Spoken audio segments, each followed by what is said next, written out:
안녕하세요. 대한약사회 홍보지원팀 정재훈 약사입니다. 오늘은 약과 약의 궁합에 대해 알아보겠습니다.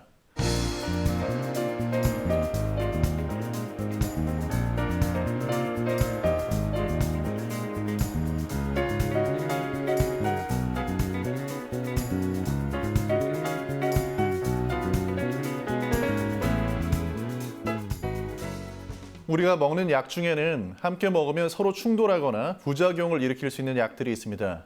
쉽게 말해 약과 약의 궁합이 맞지 않는 경우가 있다고 말씀드릴 수 있습니다. 이를 전문 용어로는 약물 상호작용이라고 합니다.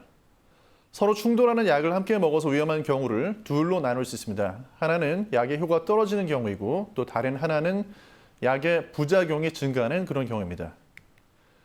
약의 효과가 떨어지는 경우를 먼저 생각해 보면 이것은 마치 우리가 알약 하나를 먹었는데 알약 하나가 아니고 반알 또는 3분의 1 이 정도의 효과만 나는 그런 경우라고 말씀드릴 수 있겠는데 가령 제산제와 철분제를 함께 먹는 경우가 대표적인 예가 될 수 있겠습니다. 이렇게 제산제와 철분제를 함께 먹게 되면 제산제가 철분제와 결합을 하기 때문에 철분이 흡수되는 걸 방해합니다. 그러니까 철분제의 효과가 떨어지게 됩니다. 또 우리가 흔히 복용하게 되는 종합 비타민제에는 미네랄도 함께 들어있는데 이런 것들을 항생제와 함께 섭취하게 되었을 때 항생제의 효과가 감소하게 되는 그런 경우가 있습니다. 또 소염 진통제는 우리가 흔히 먹는 약 중에 포함이 되는데 소염 진통제도 장기간 계속해서 먹게 되면 고혈압 치료약의 효과가 감소하게 될 수 있습니다. 두 번째로 부작용이 심해지는 경우를 생각해 볼 수 있습니다. 가령 동일한 성분의 약이 중복되는 걸 우리가 모르고 먹었을 때 이제 문제가 심각할 수 있는데 동일한 성분 또는 비슷한 성분의 약을 두 가지를 함께 먹었기 때문에 부작용이 크게 증가할 수 있습니다. 예를 들어서 감기약과 또 두통약을 함께 먹었을 때 위험할 수 있습니다. 또 콜레스테롤 치료약 중에는 항생제와 함께 먹었을 때 그 부작용이 증가하는 경우가 있는데요. 이제 이런 경우에도 심각한 부작용이 있을 수 있기 때문에 조심해야 될 필요가 있습니다. 또 감기약이나 수면제나 둘 다 졸린 성분이 많이 들어있는 약들이기 때문에 함께 먹는 경우에 부작용이 증가할 수도 있습니다. 이제 이와 같이 약과 약의 충돌이 있는 경우에 대해서 특히 우리가 걱정해야 될 때는 한 사람이 약을 4가지 이상 사용하게 되는 그런 경우인데 미국 FDA에서 보고된 바에 의하면 이와 같이 한 사람이 약을 4가지 이상 함께 사용하게 되었을 때 약과 약의 상호작용이 매우 급격하게 증가한다고 합니다. 그렇기 때문에 여러 가지 약을 함께 드시고 있는 경우에는 특히 조심하셔야 될 필요가 있습니다. 그런데 이와 같이 약과 약이 충돌하는 경우, 즉 약의 궁합이 맞지 않는 경우는 아주 다양하기 때문에 이런 것들을 우리가 모두 기억하고 있기는 굉장히 어렵습니다. 그래서 약물의 부작용으로부터 우리 국민들을 보호하기 위해서 정부 차원에서도 건강보험심사평가원에서 의약품 안심 서비스 DUR이라는 서비스를 시행하고 있습니다.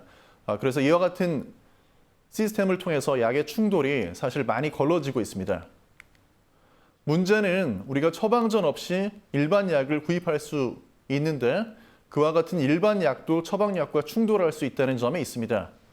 그렇기 때문에 특히 처방약을 복용 중인 분들은 두통이나 소화불량과 같이 가벼운 증상으로 약을 구입해서 드실 때도 혹시 약의 충돌은 없는지 약사에게 물어보고 확인하는 게 대단히 중요합니다. 또 건강기능식품은 약은 아닙니다. 그렇지만 건강기능식품도 약과 충돌하는 그런 경우가 있습니다. 특히 요새 많이 사용이 되는 어떤 건강식품 가운데에는 처방약의 약효를 떨어뜨리는 것도 있기 때문에 조심해야 됩니다. 해외에서 보고된 사례에 의하면 가령 건강기능식품을 피임약과 함께 먹었을 때 피임약의 효과가 떨어져서 원치 않은 임신을 하게 되었던 그런 경우가 있고요. 또 심장병을 예방하기 위해서 먹고 있는 약의 효과가 건강기능식품으로 떨어져서 문제가 된 경우도 있습니다. 또 경우에 따라서는 약과 건강기능식품을 함께 복용했을 때 부작용이 증가하게 되기도 하기 때문에 조심해야 됩니다. 또한 술과 약은 서로 만나지 말아야 될 사이라고 말씀드릴 수 있겠는데요. 술도 그렇고 약도 그렇고 둘 다 진정작용을 가지고 있기 때문에 둘을 함께 먹게 되면 굉장히 과도한 진정작용이 유발될 수 있습니다. 그래서 지나치게 졸리다든지 또는 여러 가지 문제가 생길 수 있습니다. 또 어떤 항생제는 먹고 있을 때 술을 마시게 되면요. 구역이나 구토, 두통, 안면 홍조 이런 심한 부작용이 더 강화가 될 수 있습니다. 또 당뇨로 약을 드시고 계신 분들이 계신데 당뇨로 드시고 있는 혈당 강화제가 술로 인해서 저혈당 위험성이 더 커지는 쪽으로 부작용이 심해질 수 있습니다. 약과 음식도 충돌할 수 있습니다. 가령 카페인이 많이 들어있는 음료를 요새 즐기는 분들이 많이 계신데 이런 고카페인 음료를 감기약이나 또는 두통약과 함께 먹게 되면 약 중에도 카페인이 들어있기 때문에 카페인을 지나치게 많이 섭취하게 돼서 부작용이 증가하게 됩니다. 이로 인해서 불면이나 또는 불안, 또 가슴이 두근거리는 그런 증상, 이런 것들을 호소하시는 분들이 자주 계십니다. 또 우리가 자몽이라고도 알고 있는 그레이프루트, 주스나 또는 과일 그 자체를 약과 함께 먹게 되었을 때 부작용이 증가하는 경우가 있는데요. 이와 같은 상호작용이 알려진 약만 해도 50가지가 넘습니다. 그렇기 때문에 내가 만약에 그레이프루트나 이런 자몽 같은 과일을 좋아한다라고 한다면 그런 경우에는 약사나 의사에게 미리 말씀하시는 게 도움이 되겠습니다. 약과 햇빛이 충돌할 수도 있습니다. 특히 햇빛 중에 자외선 때문에 이런 문제가 발생하는데요. 약을 복용하고 있을 때는 피부가 햇빛, 즉 자외선에 민감해질 수 있습니다. 그래서 광과민 반응이 나타나게 되는데요. 이제 이런 경우에는 피부가 붉어지거나 또 두드러기가 날 수도 있습니다. 그래서 약을 복용하고 있을 때는 미리 약사와 잘 상담해서 적절한 자외선 차단제를 선택하고 가급적이면 직사광선에 장시간 노출하는 것을 피하는 것이 좋습니다. 자, 그럼 이제 약의 부작용을 우리가 어떻게 피할 것인가, 피하는 방법에 대해서 살펴보겠는데요. 우선 첫 번째는 약의 이름을 적어두는 것입니다. 사실 우리가 약을 여러 가지 복용하고 있을 때는 그 약 이름 하나하나를 기억하기가 굉장히 어렵습니다. 그렇지만 내가 사용 중인 약의 이름을 미리 잘 적어둔다면 큰 도움이 되는데요. 이때 처방약뿐만 아니라 비타민이나 건강기능식품 또 처방 없이 구입을 한 일반 약의 이름도 잘 적어두는 것이 좋습니다. 그래서 미리 이것을 노트에 적어두었다가 약사나 의사와 상담을 할 때 이걸 보여주면 안전한 약을 사용하는 데 큰 도움이 됩니다. 두 번째로 구입한 약은 가급적이면 원래의 그 포장지에 보관을 해두는 게 좋습니다.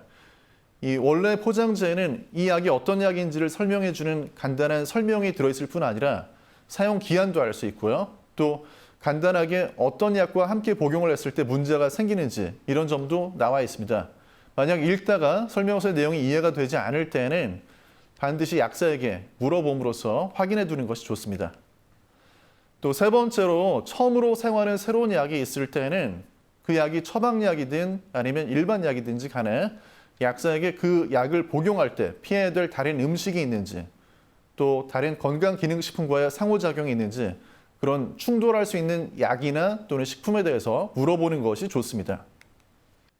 우리가 실제로 사용하게 되는 약의 종류는 정말 매우 다양합니다. 그렇기 때문에 약과 약의 궁합도 아주 다양하고 복잡합니다. 그러므로 항상 우리가 약을 사용할 때는 약의 전문가인 약사의 상담을 활용하는 것이 매우 중요합니다. 특히 단골 약국을 만들어서 내가 먹는 모든 약의 기록이 한 약국에서 관리되도록 하면 대단히 안전하고 효과적으로 약을 사용할 수 있습니다. 그런데 이제 어르신들의 경우에는 고혈압 약이나 근위환제, 또 감기약 같은 다양한 약을 함께 복용하게 되는 그런 경우가 있습니다. 이제 어떤 감기약은 혈압을 높여줄 수도 있고요. 또 근육이완제나 감기약은 둘 다 사람의 몸을 풀어주고 진정시켜주는 그런 작용이 있기 때문에 이런 약들을 함께 복용하면 부작용이 증가할 수 있습니다. 또 졸리거나 어지러울 수 있겠죠. 그래서 이러한 경우에는 두 약의 용량을 조금 줄이거나 또는 약을 복용하는 시간 간격을 두어야 됩니다. 그런데 얼마만큼의 시간 간격을 둘 것이냐, 어떻게 복용할 것이냐 하는 그런 점에 대해서는 약사에게 물어보시고 확인하시는 게 대단히 중요합니다. 특히 처방전 없이 약국에서 사게 되는 일반 약들 가운데에도 병원에서 처방을 받아서 먹고 있는 그런 약과 충돌하는 경우가 있기 때문에 함께 먹으면 안 되는지 아니면 함께 먹어도 되는지에 대해서 약사와 미리 점검해 보시는 것이 대단히 중요합니다. 또 전에 말씀드린 것처럼 약과 건강식품의 충돌 문제에 대해서도 미리 꼼꼼히 체크해 두시는 것이 중요합니다. 자, 우리가 필요에 따라서 약을 복용하게 되지만 누구도 약의 부작용을 경험하는 것은 원치 않을 것입니다. 그러나 이제 우리가 단골 약국을 만들어서 체계적인 약력 관리를 받고 또 약의 전문가인 약사의 상담을 잘 활용한다면 부작용을 예방하고 효과적이고 안전하게 약을 사용할 수 있을 것입니다.